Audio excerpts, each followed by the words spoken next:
ભરૂચના Syed Qadri medical and welfare charitable trust દ્વારા સમૂહ નિકાહના કાર્યક્રમનું આયોજન કરવામાં આવ્યું હતું। ભરૂચના Syed Qadri medical and welfare charitable ટ્રસ્ટના ઉપક્રમે ગરીબ અને જરૂરિયાતમંદ પરિવારો માટે સમૂહ નિકાહ કાર્યક્રમનું આયોજન કરવામાં આવ્યું હતું। કાર્યક્રમમાં 5 યુગલના નિકાહ ધાર્મિક વિધિ મુજબ સંપન્ન કરવામાં આવ્યા હતા। આ પ્રસંગે નિકાહ ખ્વાનીની ધાર્મિક વિધિ મૌલાના તથા ટ્રસ્ટના આગેવાનોની ઉપસ્થિતિમાં યોજાઈ હતી।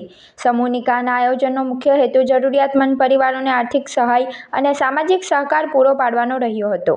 ટ્રસ્ટ દ્વારા આયોજિત આ સેવાકીય કાર્યક્રમમાં નગરપાલિકા પ્રમુખ દેવેન્દ્ર વસાવા, સમાજના આગેવાનો, શુભેચ્છકો અને સ્થાનિક લોકો ઉપસ્થિત રહ્યા હતા। ટ્રસ્ટી ડોક્ટર સૈયદ અબ્દુલ રશીદ બાબાના માર્ગદર્શન હેઠળ યોજાયેલા કાર્યક્રમને ઉપસ્થિત લોકોએ આવકાર્યો હતો। આ પ્રસંગે નવ દંપતીઓને સુખી દાંપત્ય જીવન માટે શુભેચ્છાઓ પાઠવવામાં આવી હતી। आज रोज 23/8/2026 रविवार के दिन सैयद कादरी चैरिटेबल ट्रस्ट की ओर से हमने समूह निकाह का प्रोग्राम रखा हुआ है। ये दूसरा निकाह प्रोग्राम है समूह निकाह।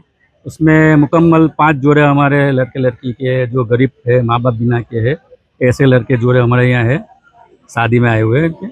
और हमने घर वकरी के लिए हमने इनको घर वापस के लिए पूरा सामान गिफ्ट में भी दिया हुआ है। मतलब में इस तरह हम हर साल करते रहे, ऐसी दुआ है, बस अब दुआ करना, इस तरह हम करते रहे सेवा।